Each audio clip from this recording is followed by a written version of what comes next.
자, 오늘 놀라운 5분 이 사진 한 장 보면서 한번 시작해 보겠습니다. 이거 수정 테이프 아니에요? 화이트. 화이트. 사실 사진으로만 봐서는 어떤 물건인지 알기가 쉽지는 않은데 이건 약입니다. 약이요? 아, 저걸 먹는 거예요? 먹을 수는 없지만 저것도 약입니다. 바르는 거예요? 연고? 바르지는 않지만 피부에 대기는 합니다. 아니, 잠깐 오늘 스무고개 하러 나오신 것은 아니 무슨 몇 개 남았죠? 예? 지금 어떻게 쓰는 약인 거예요? 저 자체가 약인데 저러한 약을 통칭해서 전자약이라고 부릅니다. 전자약은 영어로 electroceutical이라고 부르는데요. 최근에 비교적 이제 관심을 많이 받고 있는 새로운 개념의 약입니다. 근데 사실 저것 자체는 약이라고는 부르지만 정확하게는 이제 의료기기나 최근에는 큰 범주에서 넓은 범주에서 약의 하나로 취급을 합니다. 그럼 저 약은 어디 아플 때 써요? 저것은 이제 일반적으로 코감기나 아니면 우리가 흔히 축농증이라고 말하는 부비동염 또는 알러지 때문에 콧물도 나오고 또 양쪽 부비동이 가득 차서 멍하고 아픕니다. 그럴 때 저 기기를 여기다 대고 버튼을 누르면 여기에서 이제 전자기장이 나와서 두 가지 기능을 하는데 일단은 혈관을 축소해 줍니다. 그래서 콧물이 적게 나오게 해주고요. 동시에 이 피부의 분포에 있는 뇌신경 중에 하나인데 3차 신경을 자극함으로써 통증을 느끼는 정도가 떨어져서 결국은 통증 치료에도 효과가 있게 됩니다. 근데 이제 일반적으로 우리가 부비동염이나 아니면 이제 알러지 또 코감기에 쓰는 약들은 주로 먹는 약인데 맞아요. 먹게 되면은 졸립죠. 맞아요. 항히스타민제가 갖고 있는 특징인데 저러한 전자약은 그러한 부작용으로부터 안전하죠. 그리고 증상도 금방 없어진다라고 하는 특장점을 갖고 있습니다. 대박이다. 그럼 혹시 코감기 말고도 좀 더 심각한 질환에 쓰이는 전자약도 있을까요? 물론입니다. 올해 허가를 받은 전자약인데요.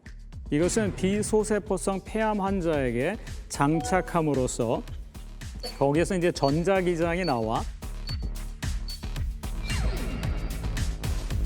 이제 소위 말하는 암세포를 괴사, 죽이게 됩니다. 그럼으로써 실제 임상시험을 해보았더니 생존 기간이 한 3개월 정도 연장되는 효과를 임상시험에서 확인했습니다. 그래서 허가를 받았죠. 다만 아직까지 저러한 전자약을 단독으로 사용할 수는 없고요. 기존에 쓰던 항암제에 부과해서 사용할 경우에 지금 말씀드렸던 효과가 나타나는 것을 확인했죠. 즉 다양한 형태의 수단을 이용해서 환자를 치료할 수 있는 가능성의 시대가 열리게 된 것이죠. 젊은 사람들 이야기로 개이득 이렇게 말씀드릴 수 있겠습니다. 네. 갑자기 게이득.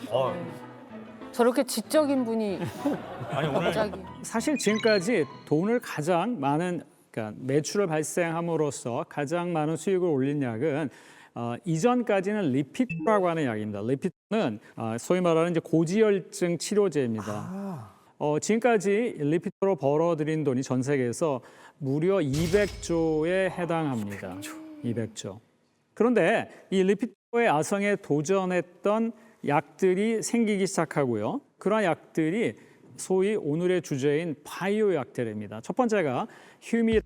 이 약은 류마티즘 환자와 같은 결체 조직 질환을 갖고 있는 환자나 아니면은 염증성 장 질환 환자에 사용하는 단일 클론 항체인데 이게 이제 계속 매출 1위를 찍으면서 몇 년 동안 최고로 많이 팔린 약이 됐습니다. 그런데 이제 이 휴미도 최근에 1위 자리를 내주고 그 자리를 차지한 것이 키트루라고 하는 항암제인데 이 항암제는 단일 클론 항체로서 바이오 약품 또는 바이오 약입니다.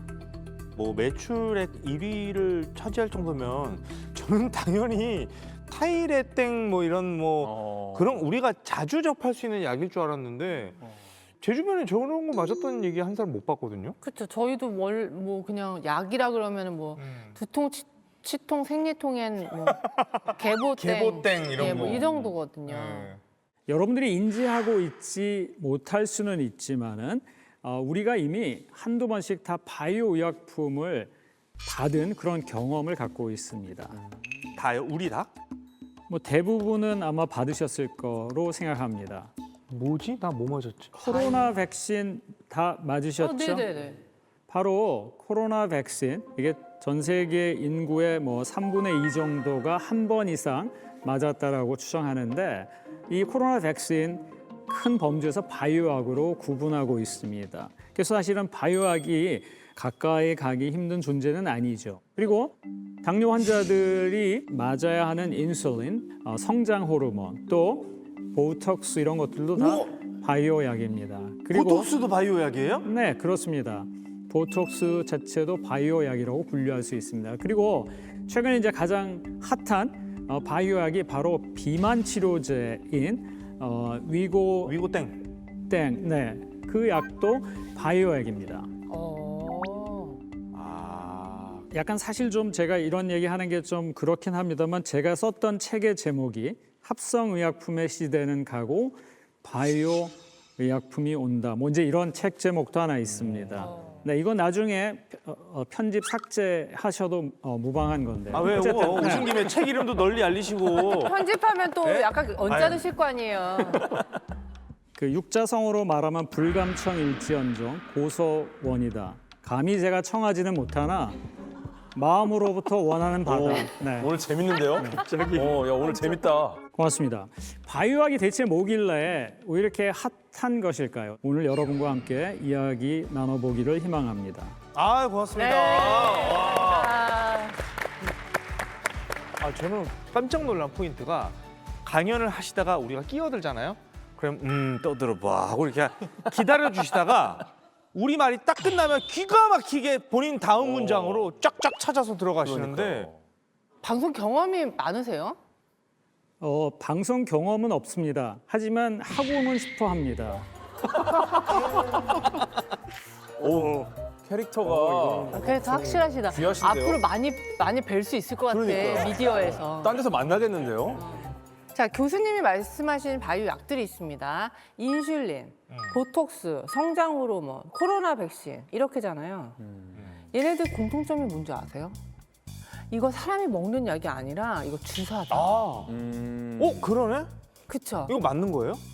진경님 말씀하신 것처럼 바이오약은 대부분 주사제로 투여합니다. 그러네. 여러 가지 이유가 있는데 일단 바이오약은 말씀드렸던 것처럼 덩치가 큽니다. 그래서 사실은 먹는 방식으로는 이제 흡수나 이런 것들이 전혀 불가능한 것은 아니나 쉽지 않지요. 그래서 주사로 활용을 하고요. 근데 더 큰 이유가 있습니다. 바이오약은 일단 먹는 순간에 위를 통과해야 되는데 위는 우리가 알고 있는 것처럼 산도가 매우 높거든요. 그런데 바이오약 단백질이나 아니면 이제 폴리펩타이드 이런 것들은 거기에서 일종의 소화가 돼서 형태가 바뀌게 되고 쓸모가 없어지게 됩니다.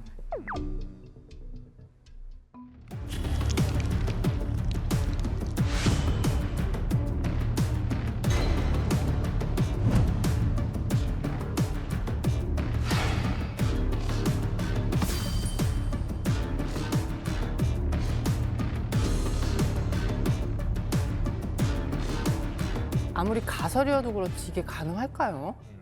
이게 코로나19 백신으로 잘 알려진 모더땡. 네, 이쪽 아시죠? 맞아요. 모더땡. 모더땡이 활발히 지금 암 백신 연구를 하고 있고요. 모더땡 최고 책임자가 영국 가디언지에 빠르면 5년 안에 모든 종류 질병 분야에 대한 백신이 나올 것이다. 이런 이야기를 했습니다. 백신의 기본 원리가 예를 들어 뭐 독감 바이러스다. 그러면 바이러스를 이렇게 몸에 살짝 예측해서 살짝 집어넣어서 네. 그래도 나중에 진짜 걸렸을 때 좀 대비가 돼 있으니까 크게 아프지 않고 넘어갈 수 있게 해주는 원리가 백신의 원리 아닌가요? 약간 그 몽타주 같은 개념이라고 보시면 될 것 같아요. 그러니까 도둑이 들면 털릴 텐데 미리 약한 비슷하게 생긴 도둑을 넣어가지고 몽타주를 보고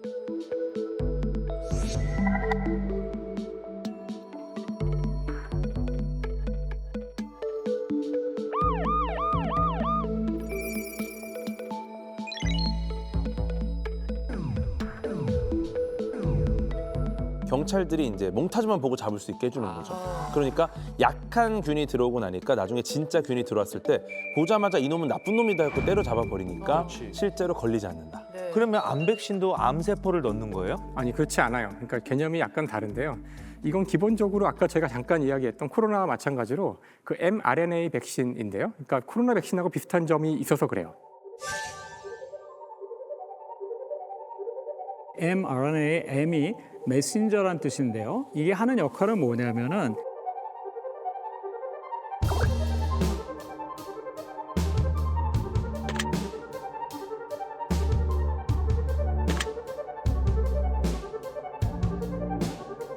mRNA를 집어넣어주면 우리 몸이 mRNA를 통해서 스파이크 단백을 만들고 그럼 그 스파이크 단백을 우리 몸이 이거는 내 게 아닌데 라고 인지해서 거기에 대항하는 항체를 만들고 있으면 코로나 바이러스가 들어오려고 할 때 잠깐만 이건 내가 옛날에 봤던 건데 몽타주 그래서 그 코로나 바이러스가 체내로 들어오는 것을 막음으로써 코로나가 걸리지 않거나 또는 걸렸다고 하더라도 증상을 약화시키는 쪽으로 작동하는 것이죠. 사실 그 작년 노벨 생리 및 의학상이 바로 이 mRNA 백신을 개발한 사람들한테 들어갔거든요. 네. 커털린 커리커와 드루 와이스만이 받았는데요. 물론 이제 그 노벨상이라는 것이 작년에 특히 주어진 이유 중에 하나는 이것이 코로나 백신이었기 때문에 이제 그것도 물론 중요한 이유 중에 하나였을 건데요. 네. 사실은 암 백신을 연구하고 있었던 것이 모더땡에서 이 바로 이 코로나 백신을 바로 빠르게 mRNA 백신을 빠르게 개발할 수 있었던 가장 큰 이유였다고도 하는데요. 보통의 백신은 아까 이야기하신 것처럼 몸에 세균이 들어오면은 세균에는 굉장히 복잡한 구조가 있는데 그 중에 특별히 면역계가 알아내는 어떤 부위가 있어요. 그 부위를 면역계가 딱 반응을 해서 다음에 또 들어오면 몽타주, 다음에 또 들어오면은 얘를 바로 죽일 수 있는 건데요. mRNA 백신은 아예 요것만, 요 알아볼 수 있는 부위만 따로 제작해서 넣는 거예요. 요 부위를 만들 수 있는 것이 바로 mRNA거든요. 그래서 굳이 세균을 통째로 넣을 필요 없이 요것만 만들 수 있는 mRNA를 넣어주면 들어간 mRNA가 요것만 탁 만들고 면역계가 반응을 하고 그럼 그 다음에는 이만한 세균이 들어왔을 때 걔를 바로 칠 수 있는 요것만 거죠. 보고. 그래서 그런 식으로 개발된 거기 때문에 아까 모더땡이 얘기한 것처럼 이런 방식이라면 모든 종류의 어떤 병원균을 다 대처할 수 있을 테니까 5년 내에 뭐 백신이 다 나올 수 있다 이런 말을 할 수 있는 거죠. 그래서 그렇구나. 이게 몽타주도 복잡하니까 문신 하나만 그러니까 뭐 목에 해골 문신 있다 그것만 가지고 잡는 겁니다. 어떻게 보면 mRNA는 심플하게. 문신만 딱 만든 거죠. 문신만 딱 만들어서 해골 문신은 나쁜 놈이야. 훨씬 그것만 강제적으로. 알려주는. 그러면은 코로나 백신 맞는다고 우리 몸에 코로나 바이러스 넣는 것도 아닌데 왜 코로나 백신 맞고 나면 아픈 거예요? 일단 우리 몸은 외부에서 들어오는 것을 일단 밖의 것이라고 인식을 합니다. 예, 그래서 그게 일단 이거에 대응하면서 우리 몸이 반응하는 걸 이제 면역 반응이라고 해요. 그러면 코로나 백신의 mRNA 역시 우리 몸에 새로운 물질이 들어온 거랑 똑같잖아요. 그러니까 이거에 대해서 이제 우리가 뭐야? 그래서 미열, 몸살 같은 가벼운 면역 반응이 일어나는 거죠. 쉽게 말해 몽타주를 바로 넣어주면은 보고 좋아. 들어와 때려잡는 이게 기존의 어떤 그 백신이었으면은 이거는 몽타주를 직접 그리게 알려주는 거예요. 이렇게 코가 어떻고 눈이 어떻고 그럼 듣고서 이렇게 딱 그리다가 근데 이것조차도 그걸 하는 과정 자체가 힘들고 놀래는 거죠. 몽타주를 그리다 보니까 왜 이렇게 무섭게 생겼어? 깜짝 놀라서 이제 미열이나 몸살이 딱 내 일어나요. 수준에 맞게 설명해 준다. 걔도가 친절해. 딱 나한테 딱 맞아 눈높이에 설명하는 야, 수준이. 고등학교 선생님, 유치원 선생님 약간 이런 느낌으로. 자, 오늘 가설이 2040년 전 국민 암 백신 맞는다 이거잖아요. 그런데 이 암 백신이 개발된다고 해도 정말 전 국민이 또 맞을 수 있을까요? 금액도 좀 걱정이 그렇죠. 되고 궁금하네요. 코로나 백신 같은 경우에는 거의 다 맞았잖아요. 근데 코로나 백신을 거의 모든 사람이 맞을 수 있었던 거는 코로나가 좀 전염병이기 때문이었던 것 같다는 생각도 들거든요. 코로나는 부자들도 전염이 그렇지, 되잖아요. 그렇지. 그러니까 공평하게 백신을 맞게 해준 거죠. 근데 이게 이제 암은 또 다른 문제가 아닐까?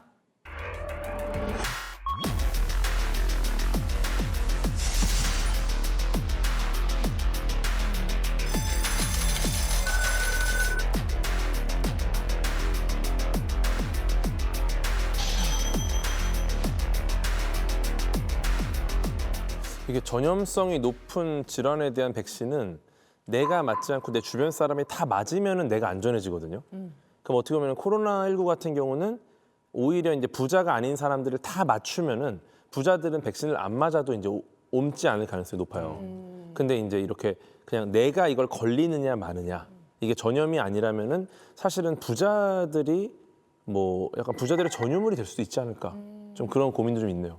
코로나 백신 개발 과정 보면 국가에서 미국에서 그 임상 시험하는데 비용을 엄청나게 많이 대줬습니다. 사실은 백신 개발 과정에서 제일 힘든 게 대상자 찾아가지고 임상 시험하고 효과 확인하고 또 다음 단계에서 임상하고 또 이게 정말 어렵고 돈이 많이 들어가는 과정인데 이거를 국가에서 굉장히 전폭적으로 지원해주고 예산도 많이 대주고 했거든요. 그랬기 때문에 코로나19 백신은 빠르게 나왔고 빨리 다 맞출 수 있었던 거고 지금 말씀하시는 그런 백신들은 그런 과정을 다 제약회사가 해야 돼요. 좀 다르죠.